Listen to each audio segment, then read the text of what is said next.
C'est ton gars Vantard qui revient une fois de plus again and again te balancer cette dose, ce nectar survitaminé. Va chercher ton bavoir, mets-le bien en place car tu sais que tellement c'est bon, onctueux, délicieux, tu vas t'en foutre partout et tu vas dégueulasser ton tricot tout neuf. Donc, le film du jour, et c'est un événement car chaque sortie de film de Woody Allen est un motherfucking événement. L'un des cinéastes les plus talentueux de sa génération et l'un des plus prolifiques. Je crois que ça fait presque 40 ans que chaque année, il sort minimum un film. Donc, les gens qui suivent mon actualité, ma vie, mon œuvre sur le net, je ne sais pas si les gens savent, mais bon, Vantard est un très très grand fan de Woody Allen. Et Woody Allen est mon réalisateur préféré. Donc je ne sais même pas si je suis objectif quand je te parle de Woody Allen, car Vantard est un très très très grand fan. Et ce que j'aime bien avec les Woody Allen, c'est qu'il n'y a pas de mauvais, il n'y a pas de mauvais Woody Allen. Même les mauvais sont bons. Tu vois ce que je veux dire? Il n'y a pas de mauvais Woody Allen. Soit ils sont supérieurs à d'autres, mais il n'y a pas de mauvais Woody Allen. Donc j'aurais pas la prétention de dire que j'ai vu toute son œuvre, parce que son œuvre est monumentale. Je ne sais pas combien de films il a à son actif, mais il en a énormément. Mais je peux te dire que depuis 12 13 ans, j'en ai raté aucun. Tu vois, c'est vraiment un rituel, c'est un événement, et je me rue à chaque fois dans les salles obscures dès qu'il y a un Woody Allen qui sort. Et celui-là, Magic in Moonlight, est un très bon cru. Oui, mon coco, c'est un très bon cru cette année. L'année 2014, c'est un très bon cru. Donc, Magic in Moonlight, le pitch est assez simple. C'est Colin Firth, c'est un des plus grands magiciens comment ça s'appelle, de l'époque à laquelle a été réalisé le film. Je sais plus, ça se passe dans les années 1930, un truc comme ça. Donc c'est le plus grand, il a une renommée internationale, voilà, c'est un des plus grands magiciens de son époque, interprété par Colin Firth. Emma Stone est une espèce de médium, un petit peu, comment dirais-je, qui fait quelques petites arnaques de ci, de là, qui se fait passer pour une médium et compagnie. Et elle exerce auprès d'une famille, elle leur estorque de l'argent et compagnie, et patati et patata. Il y a un confrère de Colin Firth qui va aller chercher justement Colin Firth et qui va lui dire: viens, je t'emmène dans la famille pour que tu démasques au grand jour cette usurpatrice, cette charlatan voilà, qui se fait passer pour un médium alors que voilà, c'est une escroquerie et compagnie. Donc Colin Firth traverse les États-Unis jusqu'au sud de la France. Ils vont se rencontrer et de cette rencontre va en découler plein de choses. Voilà, je t'en dis pas plus.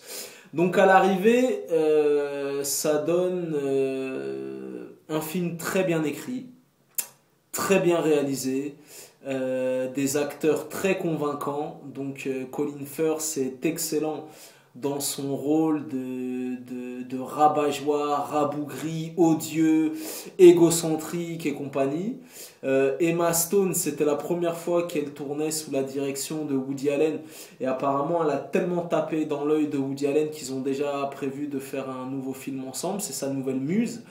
Et à l'arrivée, comme je t'ai dit, c'est un Woody Allen de très bon cru. Tu vois ce que je veux dire?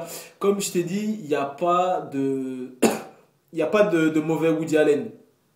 Même les mauvais sont bons. Et moi, pourquoi Woody Allen, pourquoi c'est mon réalisateur préféré? Parce que ce que j'aime bien dans les films de Woody Allen, au-delà même de la fiction, les films de Woody Allen sont vraiment deep. Tu vois ce que je veux dire? Les films sont vraiment deep, les films sont vraiment profonds. Et dans les films de Woody Allen, ce que j'aime bien, c'est qu'il y a toujours des punchlines de la vie. Tu vois ce que je veux dire? Ça veut dire qu'il aborde plein de thèmes, que ce soit l'amour, les relations familiales, le pardon, la religion. Il aborde énormément de thèmes et toujours voilà, d'une manière deep. Tu vois ce que je veux dire? Et dans ce film Magic in Moonlight, il y a énormément de punchlines de la vie. Tu vois ce que je veux dire? Et voilà, le film est deep, le film est vraiment profond. Donc, dans ce film, tu retrouveras beaucoup de poésie. tu retrouveras beaucoup de philosophie et tu retrouveras beaucoup de punchline de la vie. Tu vois ce que je veux dire? C'est-à-dire que le film est bien plus deep qu'une vulgaire comédie. Tu vois, il y a vraiment des vrais punchlines. Il y a toujours deux lectures dans les films de Woody Allen. Et je peux te dire que dans le film Magic in Moonlight, il y a des vrais punchlines de la vie. Et le film porte très très bien son nom. Parce que comme je t'ai dit, il y a beaucoup de poésie, de magie, de philosophie. Voilà, c'est lui qui a réalisé, c'est lui qui a écrit le scénario. Donc le mec est très très fort, tu vois. C'est une vraie réflexion qui t'est proposée dans ce film. Et à l'arrivée, voilà, moi j'ai été régalé. Les dialogues sont aux petits oignons, il y a des séquences d'émotion, des séquences d'humour, voilà, et c'est très bien écrit. Et le film te tient en haleine jusqu'au dénouement final. Et là, quand je te dis ça, pour le coup, c'est vraiment, tu verras la chute du film dans les 5 dernières minutes. Voilà, y aura-t-il un happy end? Y aura-t-il pas de happy end? C'est ce que tu découvriras si tu vas voir ce film Magic Moonlight. En tout cas, c'est un grand Woody Allen. C'est un Woody Allen de très grand cru, de bonne qualité, tu vois. Je devais y aller la semaine dernière, j'y étais, c'était complet. Les films de Woody Allen fonctionnent très bien en France, fonctionnent très bien en Europe. Et à l'arrivée, voilà, je t'ai dit, les acteurs sont vraiment convaincants, le film est drôle, le film est touchant.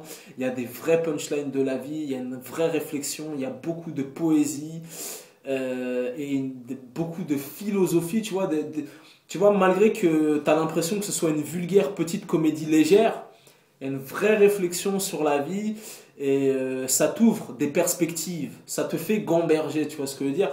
Je vais pas dire que ce film j'irai pas jusqu'à dire que ce film a radicalement changé le cours de ma vie, mais je peux te dire qu'en sortant de la salle de cinéma, j'en suis ressorti grandi, tu vois. Je t'ai dit, il y a une vraie réflexion, il y a des vrais punchlines de la vie, et voilà. Et c'est pour ça que Woody Allen est mon réalisateur préféré, parce que dans chaque film qui traite de l'amour, de la trahison, de la religion, de plein de choses, il aborde plein de thèmes. Il y a des vrais punchlines de la vie. Donc voilà, donc c'est un très bon Woody Allen, de très grand cru.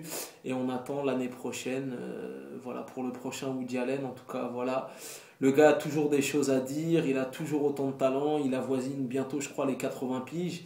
Et je peux te dire qu'il tient encore la route. Donc voilà, tu connais ce dicton légendaire, les goûts, les couleurs, ça se discute pas. Si t'as la vie devant tard, c'est toujours le bon. En tout cas, en ce qui concerne Magic Moonlight, ce film est vraiment magique, sans mauvais jeu de mots.